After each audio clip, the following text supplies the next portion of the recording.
In today's fast-paced world, we are constantly surrounded by stress, pressure, and emotional triggers. Sometimes just a careless word or a small misunderstanding can spark anger that feels overwhelming. But what truly causes damage isn't the emotion itself, it's how we respond to it. When we lose control, impulsive actions can harm relationships, limit our potential, and hurt not only others, but ourselves. Emotional control is not about suppressing your feelings. It's about understanding them. It's learning to recognize your emotions in the very moment they arise, not when they've already taken over. It's about pausing to breathe, observing your inner state, and choosing how to respond rather than reacting without thought.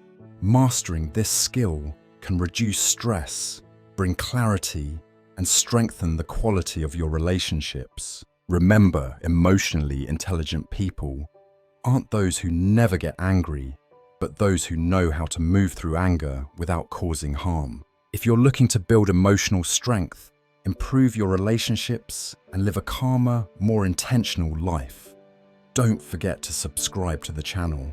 This could be your first step toward lasting change, because learning to master your emotions may just be the most powerful thing you'll ever do. What we need to know about anger. Before we can learn to manage anger, we must first understand what causes it. Anger is not just a random emotion. It is often the result of deeper negative feelings, such as frustration, fear, disappointment, or even helplessness. These emotions, when not recognized and processed in a healthy way, can build up over time and erupt as anger. From a psychological perspective, anger is a natural and instinctive response to threats, injustice, or unmet expectations. It is part of our evolutionary wiring designed to help us protect ourselves and assert boundaries. But while anger can be useful, it can also become destructive if left unchecked. When we express anger impulsively or aggressively, it can damage not only our mental and physical health, but also our relationships with family, friends, and colleagues. Uncontrolled anger increases stress, raises blood pressure, weakens the immune system, and can contribute to conditions like anxiety or depression. At the same time, it creates emotional distance, misunderstanding, and conflict in our personal and professional lives. It's important to recognize that not all anger is bad.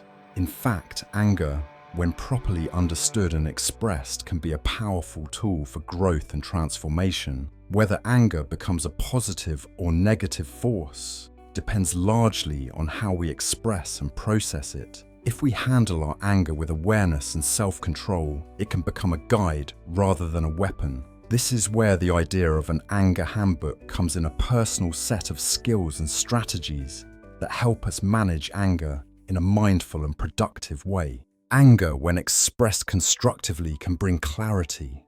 It shines a light on what truly matters to us. It lets us know where our boundaries have been crossed or where our values are being challenged. In these cases, anger can become a messenger, not a monster. For instance, feeling angry when treated unfairly may motivate us to speak up, set healthier limits, or make long overdue changes in our lives. Rather than suppressing the emotion, we can learn to listen to it, understand its roots, and then respond with calm and clarity.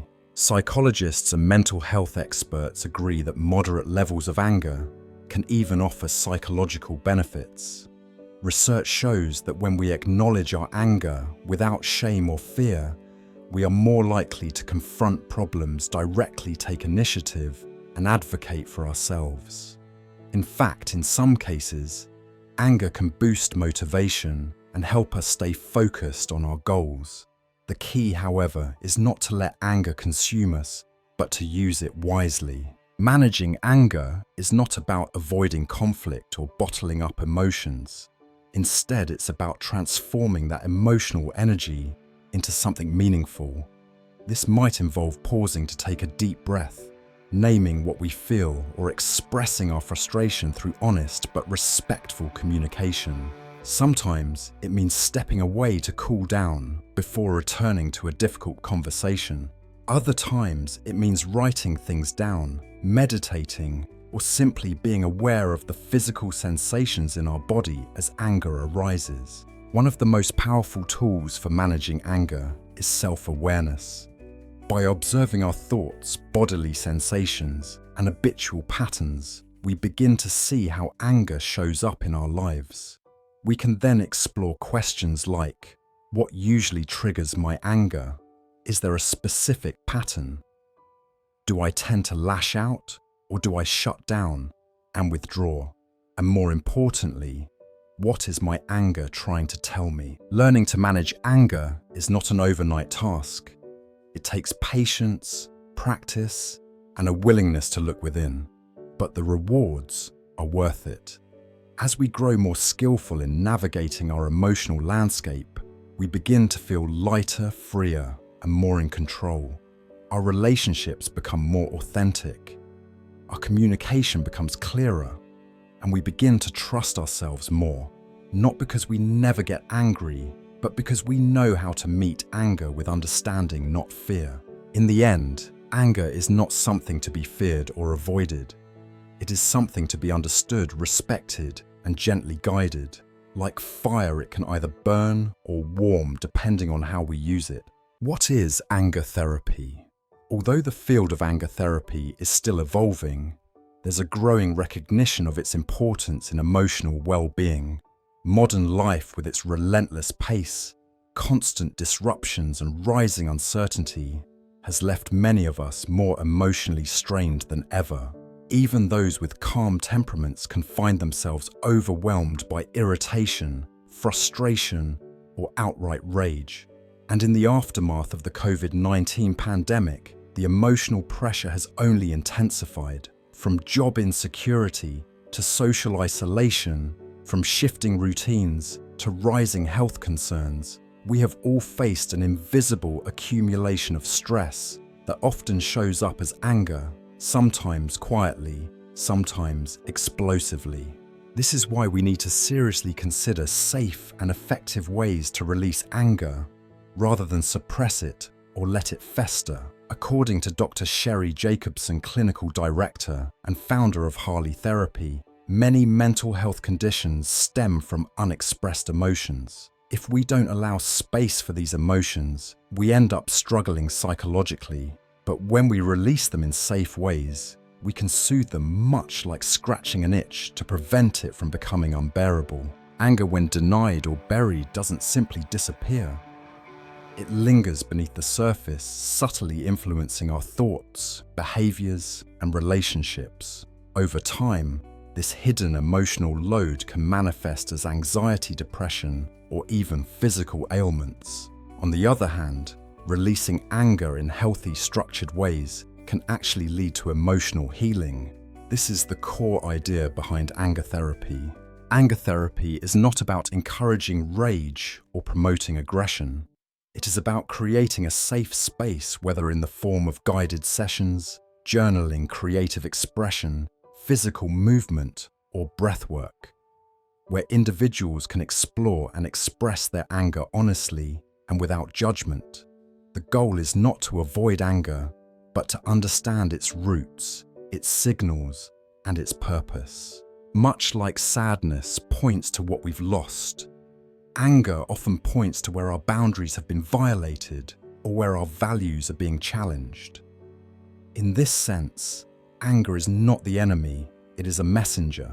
Anger therapy teaches us how to listen to that message without letting it consume us.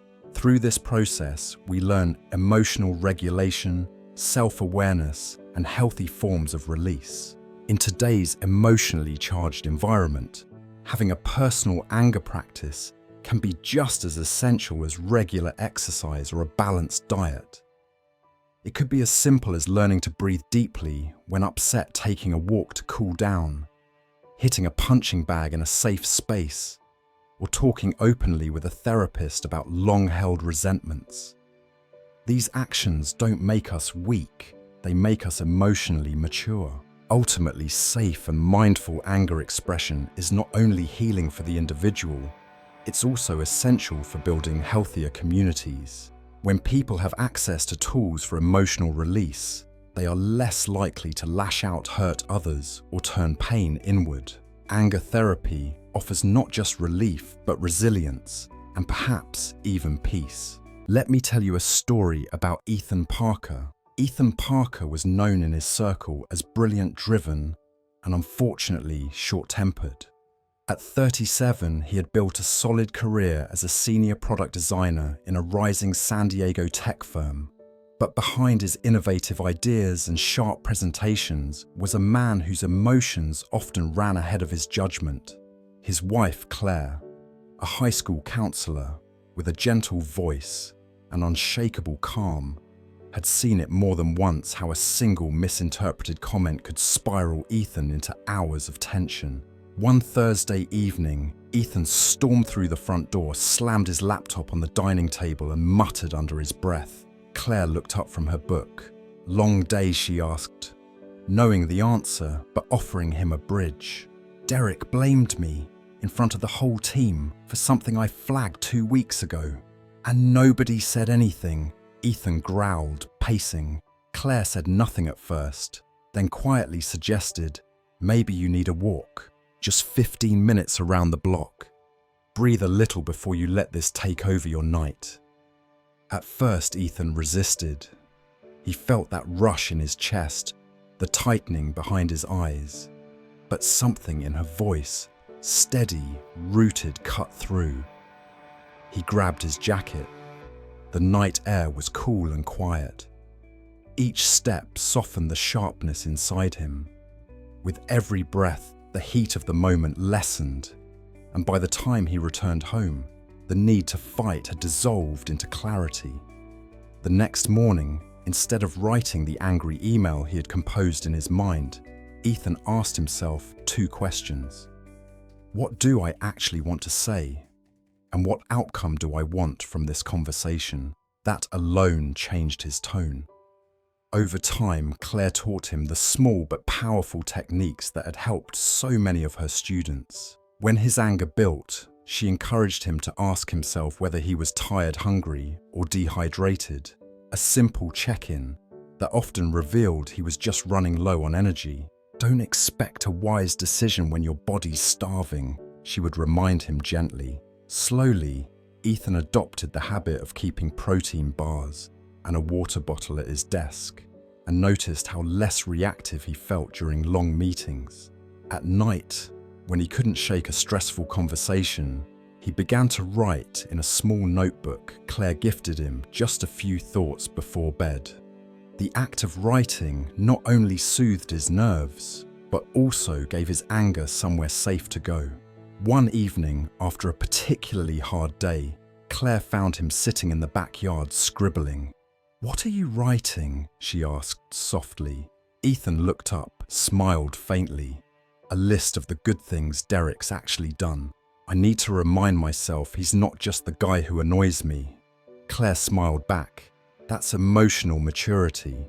Later, during a team-building workshop, his company required Ethan surprised himself by speaking up during the mindfulness segment. When asked how he handles frustration, he replied, "I used to lash out. Now I try to recognize the story I'm telling myself. Sometimes the problem isn't what happened, it's how I react to it." His co-workers looked at him, surprised but impressed. Even Derek raised an eyebrow and nodded. Over the months, Ethan built more tools. He created a mantra for himself, just 3 simple words: "Not right now." When tension flared, he'd whisper it to himself. It helped him pause, breathe, and let the heat pass before taking action. He began exercising regularly, not to sculpt his body, but to give his emotions a healthy release. Cycling on weekend mornings became his moving meditation. The repetitive motion of his feet on the pedals, the rhythm of his breath, the wind across his face. It was better than any argument he'd ever won. And still not every day was perfect. there were still triggers, like the time a client ignored weeks of work and casually dismissed it in a meeting. The old Ethan would have exploded, but this time, he left the room, stood by the window, took 3 deep breaths and whispered, "This isn't worth my peace." Then he returned and calmly asked the client for specific feedback. That moment changed the entire tone of the meeting. Claire noticed the changes too. "You're different lately," she said one night while they cooked dinner. "Not less passionate, just steadier." Ethan thought about that. It wasn't that the anger had vanished. It still lived in him, a quiet fire. But now he tended to it like a hearth, not a wildfire. One day, their son Ben came home from school in tears. "I hate my teacher. She embarrassed me in front of everyone," he cried. Claire began to speak, but Ethan gently knelt down eye to eye with Ben. "I know that feeling," he said. "You know what helps me? I go for a walk. I think about what else that person might be going through. Then I write it down. Want to try that together?" Ben sniffled. "Will you walk with me?" And they did. As the sun dipped below the trees, father and son walked quietly, each learning in their own way how to carry strong emotions with softness. Years later, when Ben gave a speech at his high school graduation, he said, "The best thing my dad ever taught me wasn't how to ride a bike or tie a tie. It was how to stay calm when everything in me wants to explode. He taught me how to listen to my anger without becoming it." And Ethan, sitting beside Claire in the front row, felt something rise in his chest. Not anger this time, but peace. A quiet, steady kind of pride. He knew the journey hadn't been about silencing his emotions. It had been about understanding them, listening to them, and learning how to move through them with grace. And in doing so, he had passed that gift on one breath, one pause, one word at a time. Here are some ways to control anger and gain self-control. Think about your own responsibility when we encounter problems, especially those that provoke frustration or anger. Our first instinct is often to blame someone else. The words that rise most naturally in our minds during those moments of emotional tension tend to begin with, "It's because of him," or "She made me feel this way." It's a deeply human reaction. Pointing fingers gives us a temporary sense of relief, a way to distance ourselves from discomfort. But this habit, over time, creates more harm than good. It keeps us stuck in cycles of resentment and powerlessness. A more mindful approach begins with asking a simple but powerful question: what is my part in this? This doesn't mean taking on all the blame or ignoring someone else's behavior. Rather, it's about owning the role we play in every situation, no matter how small. When we turn the lens inward and consider our own responsibility, we shift from being reactive to being responsive. We begin to focus on solutions rather than complaints. For example, instead of saying, "This happened because she didn't do her part," we might reflect, "Maybe I could have communicated more clearly, or perhaps I assumed too much." This kind of thinking softens the emotional charge and opens space for collaboration. It doesn't mean excusing others, it means empowering yourself to act differently. Responsibility is not a burden, it is a form of freedom. It gives you the power to change the way you respond, the ability to grow, and the courage to improve relationships. When you accept that you have some influence over how events unfold, you move from helplessness to clarity. Even a small shift in mindset, such as choosing to listen more carefully, to pause before reacting, or to offer help instead of judgment, can transform not only your own experience, but also the dynamic between you and others. Saying "I have a role to play in this and I can do better" isn't weakness, it's maturity. It shows strength of character. And often when you take the first step toward responsibility, others follow.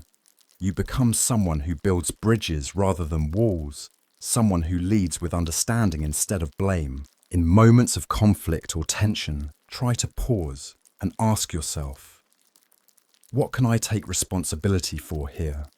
You may find that the answer not only calms your emotions, but also opens the door to deeper connection and lasting resolution. Accountability invites growth, and growth, even when born from discomfort, is always a gift.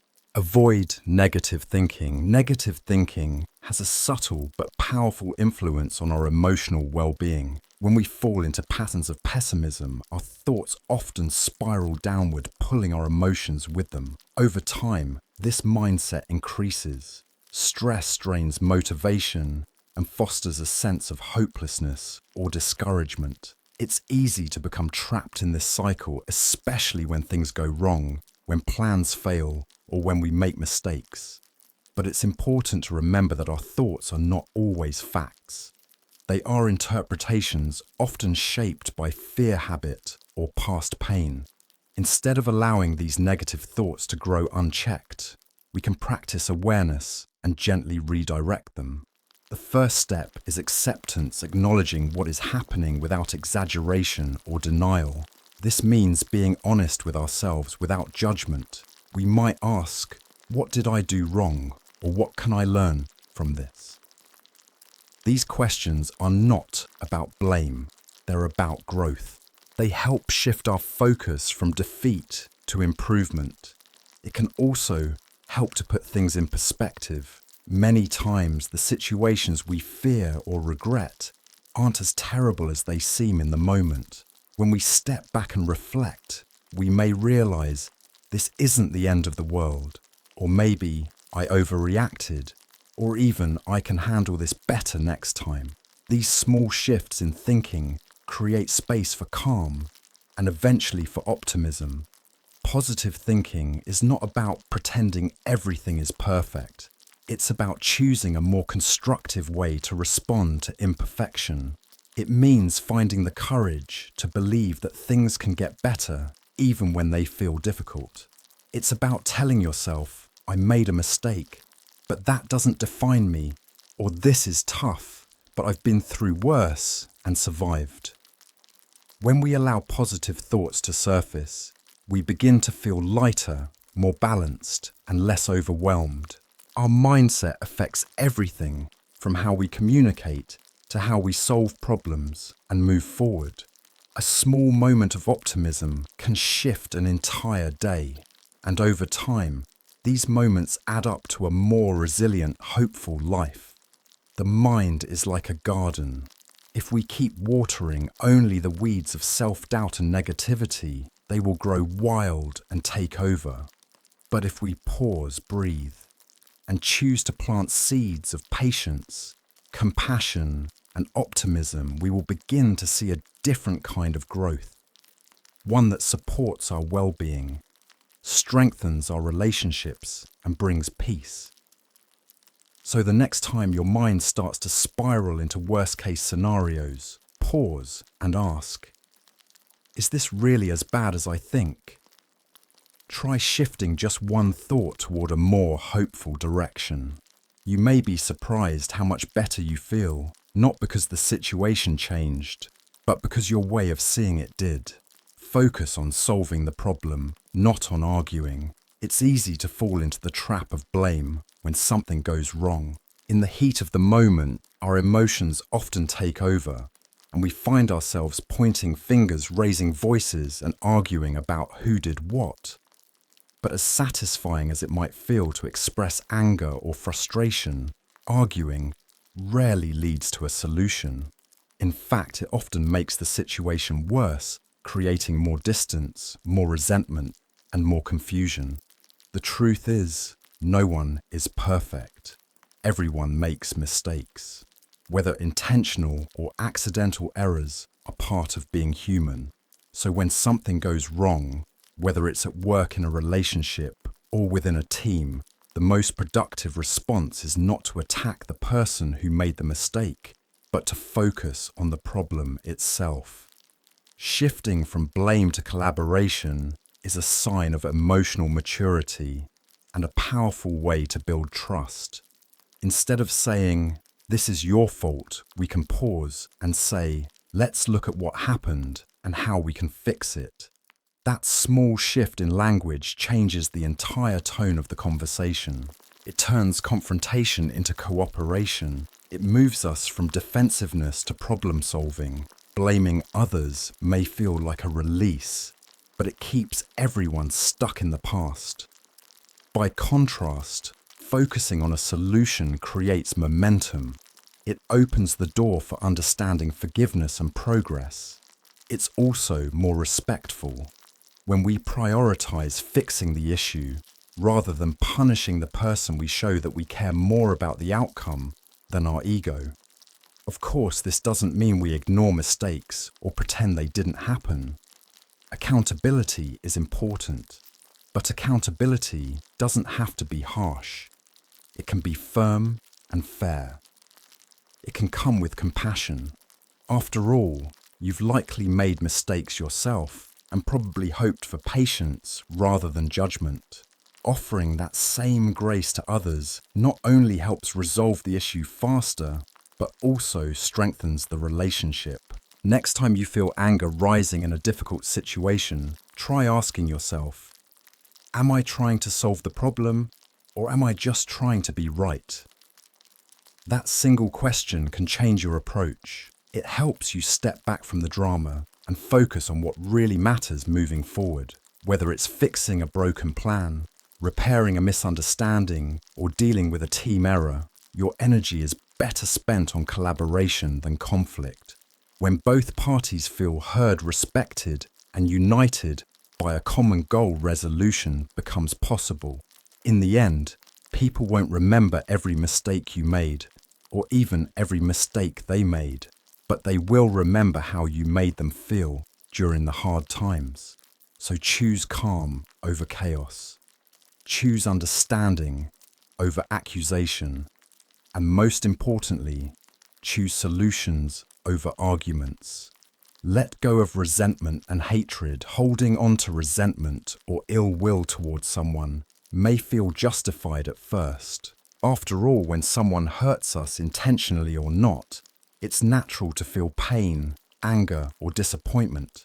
But over time, if we continue to carry those heavy emotions in our hearts, they begin to take a toll. Hatred and resentment do not punish the person who wronged us. They quietly drain our own energy, cloud our thinking, and weigh us down emotionally. Like carrying a burning coal in our hands, it is we who get burned, not the person we resent. Harboring anger over the past keeps us trapped in it. Our minds replay old arguments, past betrayals, and hurtful words, as if reliving them can somehow undo the pain. But this only keeps the wound fresh and often much deeper than it needs to be. The more we dwell on past harm, the more we delay our own healing. Resentment is not strength. It is a form of emotional stagnation that prevents us from living fully in the present. Forgiveness is not about forgetting or pretending something didn't happen. It is not about excusing bad behavior or letting someone off the hook.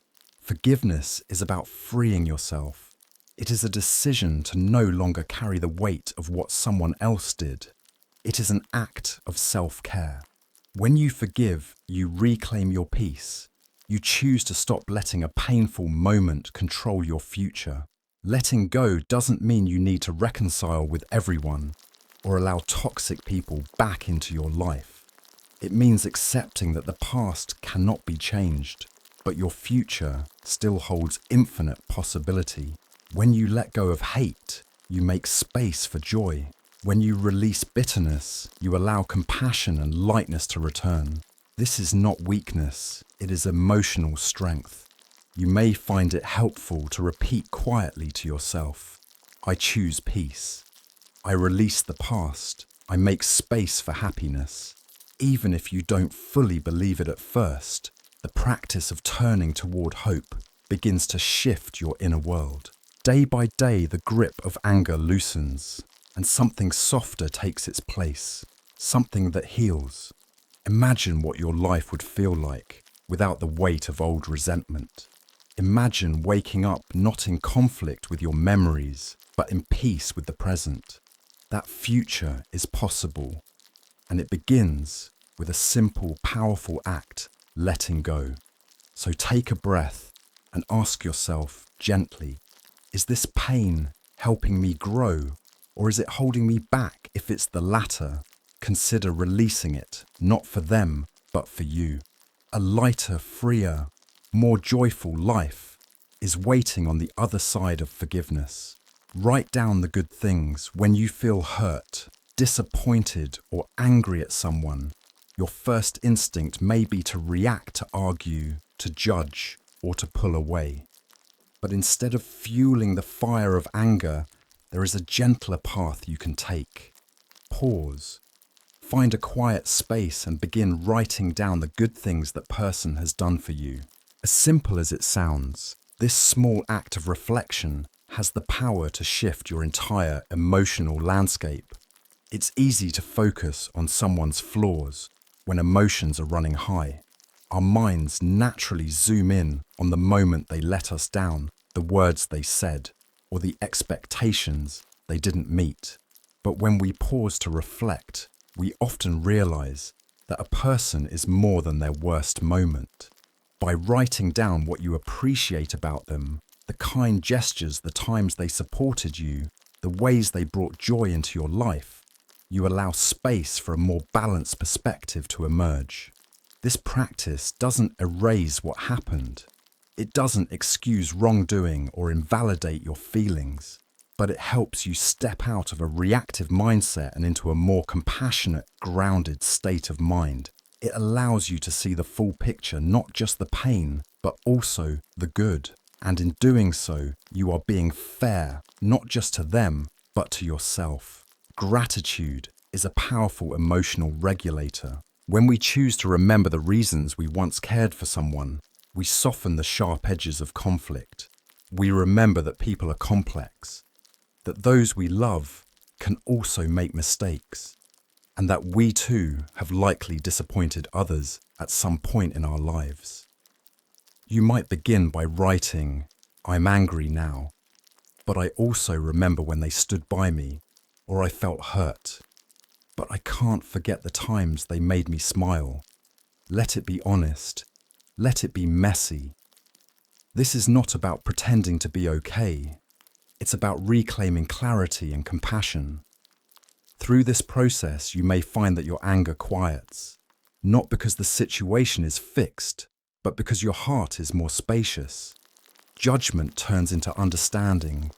Frustration gives way to patience. And even if a relationship needs boundaries or distance, you can still choose to let go of resentment and act with integrity.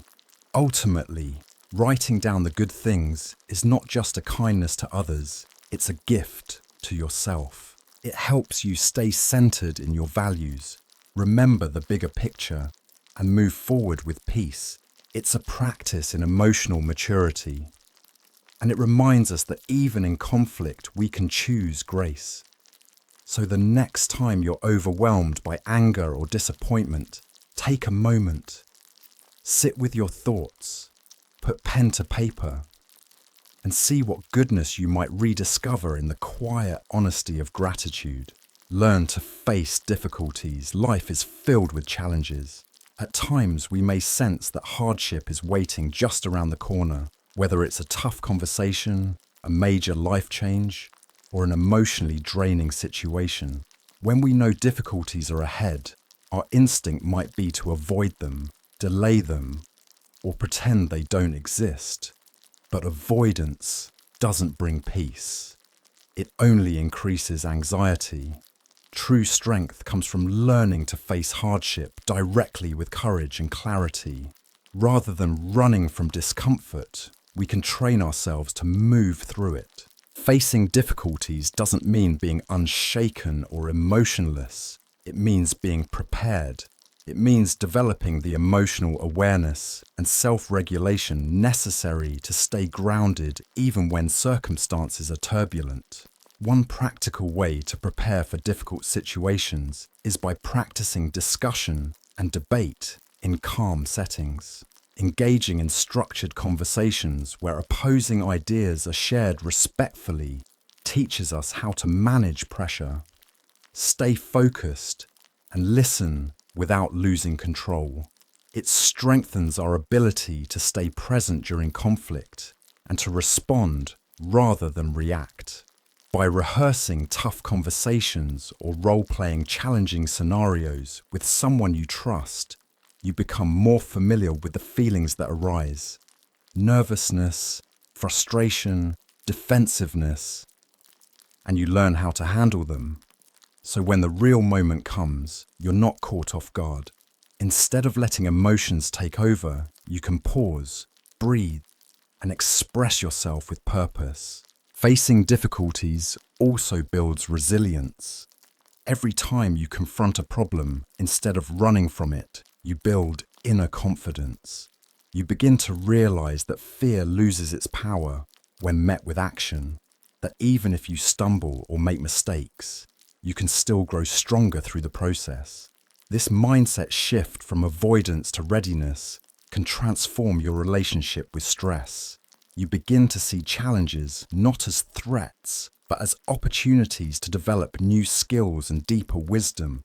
And when you trust yourself to handle discomfort, you become more open, more courageous, and more free. It's also important to remind yourself that you don't have to face everything alone. Seeking support, asking questions, and sharing your worries are not signs of weakness. They are part of the process. Preparing to face difficulties includes surrounding yourself with people who help you stay steady, focused, and clear-minded. In the end, life will always bring uncertainty, but you can meet it with calm, not chaos. You can train your mind to stay open, your heart to stay steady, and your words to be measured. By choosing to face your struggles with awareness instead of fear, you build a foundation for a more resilient, peaceful life. So when you sense challenges ahead, don't run. Prepare, reflect, practice, and step forward with quiet confidence, knowing that every hardship you meet with courage becomes another layer of strength you carry within you. Stay calm in every situation. Staying calm in difficult situations is one of the most powerful skills you can develop. When emotions run high, it's easy to lose control, to snap at others, to argue, or even to act in ways we later regret. But when you let anger or frustration guide your actions, problems usually grow worse, not better. That's why calmness is not a sign of weakness, it's a sign of inner strength. In the face of challenges or conflict, your first response should not be reaction, but reflection. Take a breath. Step back. Ask yourself, what's really happening here? Instead of being swept away by the emotional storm, you can choose to anchor yourself in clarity. This helps you think more clearly and respond more wisely. One of the keys to staying calm is learning to view situations from multiple angles. Often when we're upset, we look at a problem from only one side, our own. We assume others are at fault or that their actions are the sole cause of the issue. But rarely is life so simple. If we take the time to look deeper, we may discover that misunderstandings, miscommunication, or even our own blind spots are contributing to the conflict. Being calm means being objective. It means giving yourself enough space to recognize not only what others did wrong, but also what you might have done differently. This level of self-awareness is difficult but essential. It shifts you from a place of judgment to one of understanding. And from that space, real solutions become possible. When you're calm, you can ask better questions. How can I fix this? What part of this can I take responsibility for? What is the most peaceful way forward? These questions move you toward resolution, not escalation. They also help you maintain dignity and respect in your interactions, qualities that often de-escalate even the most tense situations. It's important to understand that calmness is not something you're born with. It's something you build. It grows through practice, through pausing, when you feel triggered, through breathing, before speaking, through choosing to listen instead of interrupting. Each time you respond with calm instead of chaos, you strengthen your emotional muscles. Over time, you become someone others trust, not because you never feel anger, but because you handle it with wisdom. In a world that often values loud reactions and quick judgments, calmness is a quiet rebellion. It says, I am in control of myself, no matter what happens around me. And in that stillness, you'll find a kind of power that can't be shaken. So the next time life challenges you, when someone pushes your buttons or things don't go as planned, pause, breathe, look deeper, and respond not with rage, but with reason. Because staying calm is not just about avoiding conflict. It's about creating space for peace, both within yourself and in the world around you. Learn to reflect before reacting. There are moments in life when anger rises quickly, suddenly, and powerfully. It can feel overwhelming, as if it takes control of your entire body and mind. In those moments, it's easy to say something hurtful, act impulsively, or make a decision you'll later regret. But one of the most powerful things you can do when you're angry is to pause and look inward. Ask yourself, why am I really angry right now?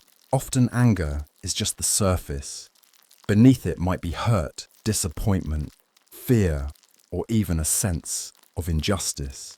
By taking a moment to reflect, you allow yourself the space to discover the true root of your emotions. You may find that you were not just angry because of what someone did, but because it triggered an old wound or reminded you of something unresolved within yourself. When you look at your anger from a place of awareness, you create distance between the feeling and the reaction. This space allows clarity to return. It invites you to consider not just why you're angry, but what your anger might lead to if left unchecked. Will this moment of fury cause damage to a relationship you care about? Will it leave you with guilt or shame? Will it make a problem worse instead of better? Thinking through the potential consequences of your anger can be an incredibly grounding practice. It shifts your focus from emotion to intention. Instead of simply reacting, you begin to ask yourself, what is the best way forward from here? That question can stop a heated argument before it starts, or prevent a moment of frustration from turning into lasting regret. Self-reflection doesn't mean denying your anger or pretending it doesn't exist. Anger is valid. It's a signal that something matters to you, that something needs attention or correction. But reflection turns anger into wisdom. It helps you decide when to speak, when to stay silent, and how to express yourself in a way that brings healing rather than harm. With practice, you'll notice that your ability to pause becomes stronger. The gap between feeling and action grows wider. And in that gap, you gain control not over others, but over yourself. That's where real emotional power lives. So the next time you feel anger rising, don't rush to react. Instead, take a deep breath. Ask yourself what's really going on. What triggered this? What will happen if I act on this impulse? And most importantly, is this the version of myself I want to show the world? In moments like these, reflection becomes your shield. It protects your peace, your relationships, and your integrity. And slowly, through each conscious pause, you become someone who doesn't just feel anger, but understands it, learns from it, and transforms it into something far more powerful, self-awareness. Learn to release your emotions. Suppressing emotions for too long can take a serious toll on your mental and physical well-being. While emotional control is important, Bottling everything up can eventually lead to stress tension and even sudden emotional outbursts. That's why learning how to release your emotions in a healthy, mindful way is essential. It allows you to process your feelings before they grow into something overwhelming. Before facing a situation that might trigger anger, take time to calm yourself. This could mean going for a walk, breathing deeply, or simply stepping away to cool down.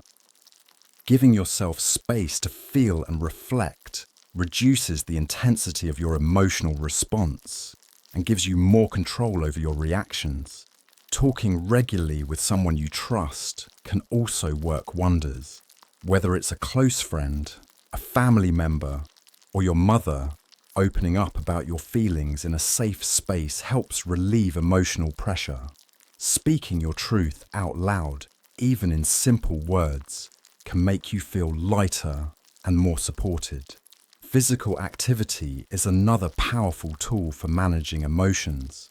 Regular exercise strengthens the body and supports the brain, improving your ability to concentrate and regulate your mood. It reduces stress hormones and increases endorphins, natural mood boosters. This can help you stay centered and calm, reducing the likelihood of reacting impulsively with harsh words or actions. If you're someone who becomes tearful or emotionally reactive easily, try redirecting your focus. Think of a funny memory recall, a joyful experience, or drink something cold to reset your system. These small shifts can interrupt emotional overwhelm and give you the clarity needed to respond instead of react. Meditation is also a deeply effective practice, since stress and anxiety are often at the root of anger. Meditation helps by grounding you in the present moment and soothing your nervous system. Over time, it trains your mind to stay calm under pressure and to observe emotions without being swept away by them. And if you don't feel comfortable sharing your emotions with others, yet journaling is a powerful alternative. Writing down your thoughts and feelings gives them a safe space to be seen and released without judgment. Your journal becomes a companion, a private space where negative emotions can be acknowledged, understood, and transformed. Even if you never share those words with anyone, the act of writing allows you to listen to your inner voice and develop emotional clarity. In today's competitive and complicated world, mastering your emotions is not just a personal benefit, it's a life advantage. As the Vietnamese saying goes, anger clouds wisdom. Indeed, many of life's biggest regrets come from moments when we lost our temper and let anger guide our actions. But when you learn to pause, process, and express your emotions constructively, you not only protect your peace, you move closer to success, both in relationships and in life. Walking and moving to calm the mind. Sometimes the best way to manage our anger isn't through talking or thinking, it's through movement. Physical activity, even something as simple as a walk around the block, can be a powerful tool for calming the nervous system and restoring emotional balance. When you feel anger rising or stress building up in your body, moving your body helps release that emotional pressure in a healthy, grounded way. Walking, biking, stretching, or even dancing, these are more than just forms of exercise. They are forms of emotional release.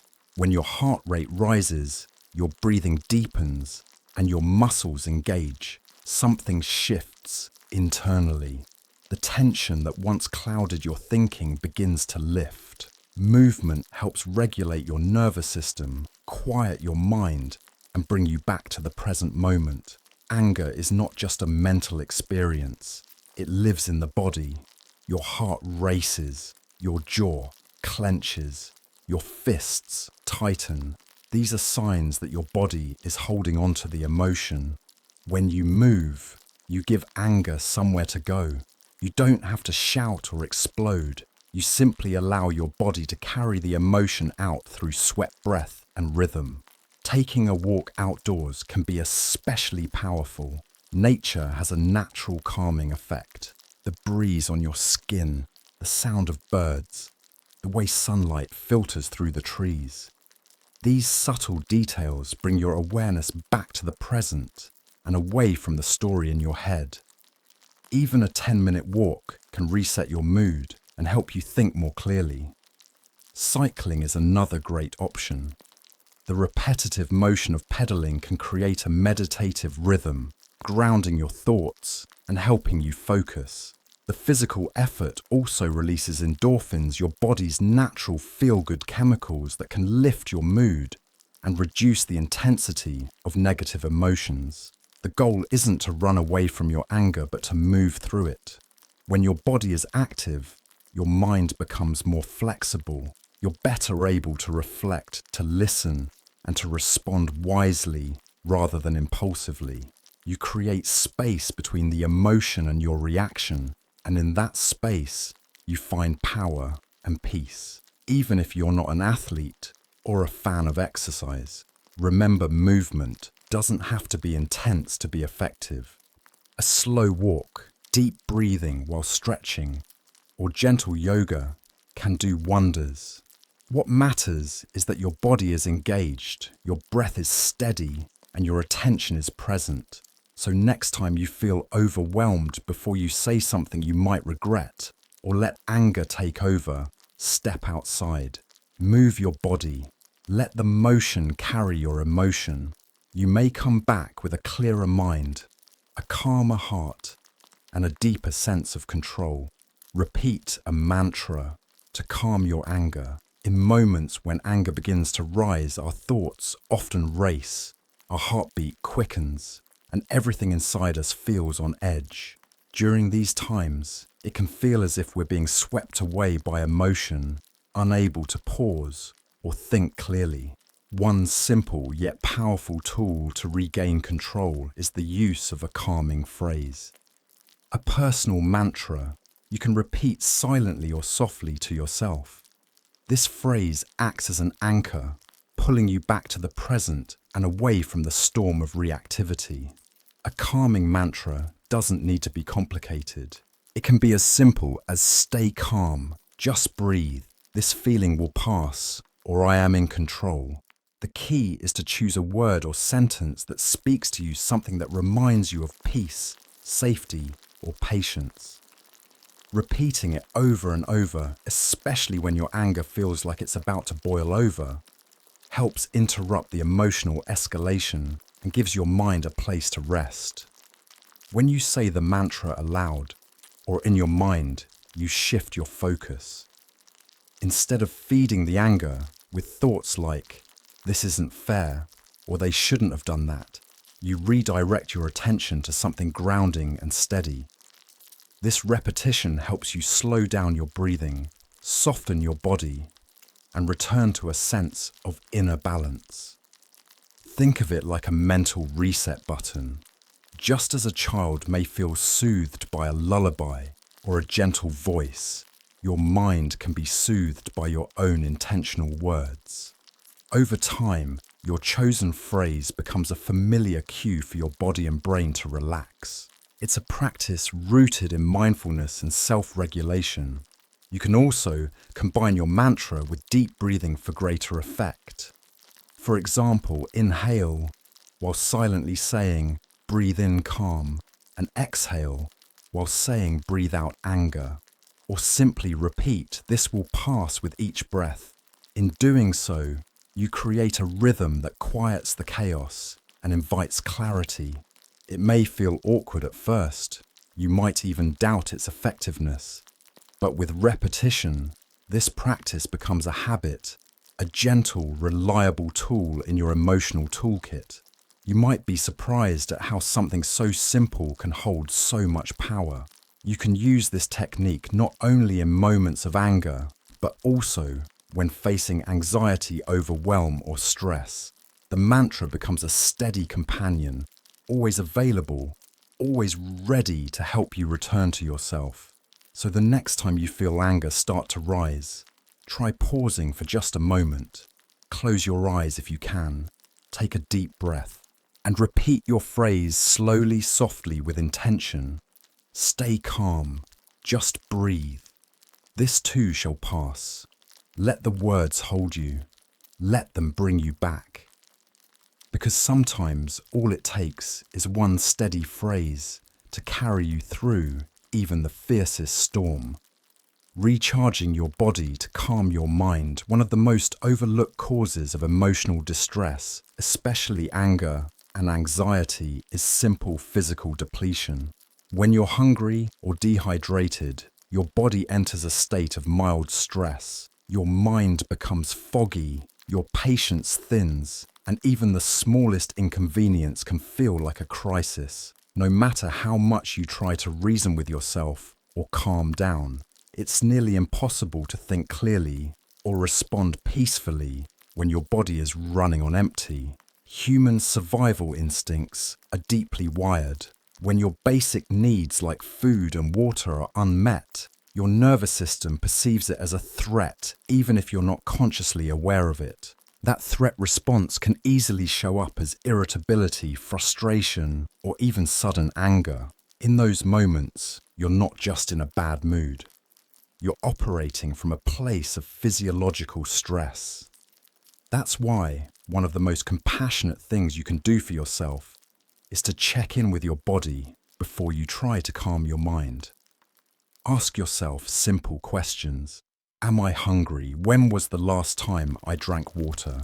It might seem trivial, but these basic needs are the foundation of emotional regulation. Eat when you're hungry. Drink when you're thirsty. This isn't a luxury. It's a form of self-respect. You wouldn't expect your phone to work on 1% battery, and yet many of us try to function emotionally and mentally without giving our bodies the energy they need.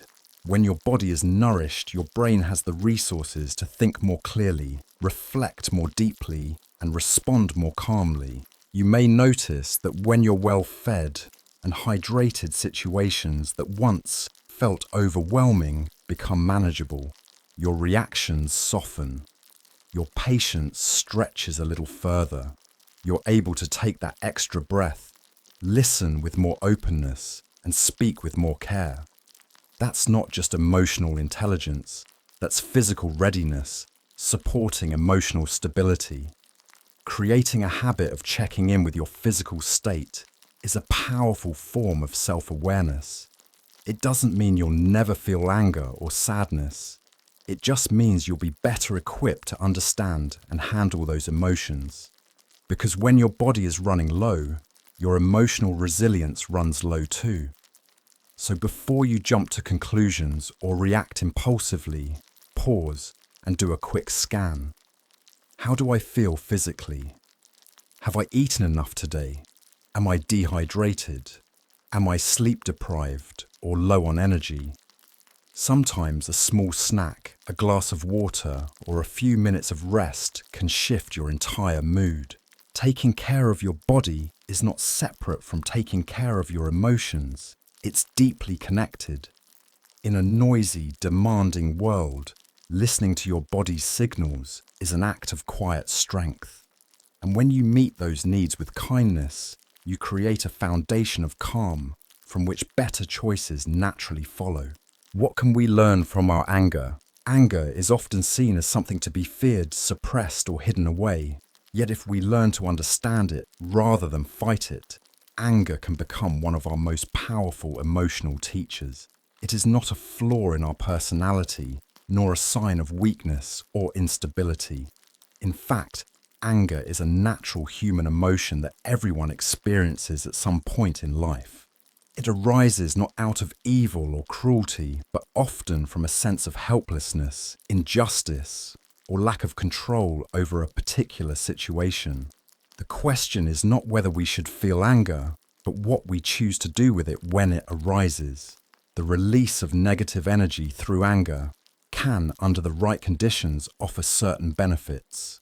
When expressed in healthy ways, anger can help us feel grounded again, as though we are reconnecting with parts of ourselves that were overwhelmed or ignored. Sometimes all it takes is a moment of stepping away, breathing deeply or privately, venting frustration in a safe, contained way to begin calming the storm within. This small act of emotional regulation can give us a sense of control, helping us return to a calmer, clearer mindset. We may feel a weight lifted from our chest, our thoughts more organized, and our willingness to solve the situation renewed. One of the most overlooked lessons we can learn from anger is its message. Anger usually points to something that matters deeply to us, our values, our needs, our limits. When someone violates our boundaries, or when we're put into a situation that feels unfair, anger arises to signal that something needs attention. If we can learn to listen instead of explode, we begin to decode what that anger is really trying to tell us. It may be urging us to stand up for ourselves, to protect our time and energy, or to speak a truth we've been avoiding. In a world that often discourages emotional expression, especially anger, we are not always given space to process or express what we feel. Society is generally more accepting of calmness, politeness, and self-restraint, but rarely does it welcome visible outbursts of emotion. This means we are often left to manage anger privately, and that's not necessarily a bad thing. Finding personal, safe ways to release this emotion helps us avoid doing harm to others or escalating a conflict into something more serious. Writing in a journal, going for a walk, engaging in deep breathing, or simply acknowledging the feeling instead of denying it can all help release the energy without causing damage. Still, it's important to distinguish between constructive anger and destructive anger. If your anger often turns into aggression, shouting, or physical outbursts, it may be time to explore healthier coping strategies. Likewise, if you feel emotionally overwhelmed or unable to control your reactions, these could be signs that deeper mental or emotional imbalances are present. In such cases, self-help tools may not be enough, and that's okay. There's great strength in recognizing when you need support and seeking help from a qualified mental health professional. A therapist or counselor can help you dig beneath the surface of your anger and explore the experiences, beliefs, and emotional wounds that may be fueling it. Unresolved trauma, long-term stress, suppressed emotions, or even physical conditions can all influence how frequently or intensely anger appears in your life. Addressing these root causes isn't just about fixing your temper. It's about improving your overall quality of life, emotional resilience, and capacity for connection. In addition to individual healing, learning how to manage anger contributes to healthier relationships. When anger goes unaddressed, it tends to leak out in passive-aggressive behavior, blame, or emotional withdrawal. This creates distance and misunderstanding between people. But when anger is understood and expressed clearly and respectfully, it can actually strengthen trust. It opens the door to honest conversations, clearer boundaries, and more authentic connections. Another powerful lesson that anger teaches us is humility. After the heat of a moment has passed, it often reveals parts of ourselves we may not want to see: our impatience, our pride, our need to always be right. While painful, these realizations are opportunities for self-growth. By looking at our own role in a conflict, we gain deeper emotional insight. We learn to take responsibility not only for what we feel, but for how we act upon those feelings. Equally important is the ability to forgive ourselves for moments when we didn't handle anger well. None of us are perfect. There will be times when we speak too harshly, withdraw too quickly, or act in ways we later regret. But these moments are not failures, they are feedback.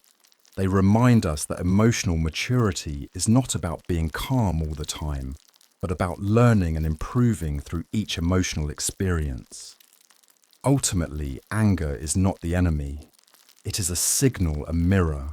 and sometimes a necessary fire that lights the way toward change. When we learn how to sit with it, listen to it, and guide it, we transform anger into awareness. And with awareness comes choice, the choice to respond rather than react, to heal rather than hurt, and to grow rather than remain stuck. So the next time you feel a surge of anger rising, pause and ask yourself, what is this feeling really about? What can it teach me? You may find that beneath the heat there is wisdom, and in learning to understand your anger, not silence it or fear it, you begin to understand yourself on a deeper level. In that space of self-understanding, peace becomes more than just the absence of anger. It becomes the presence of insight, the calm after reflection, and the strength that comes from truly knowing your heart.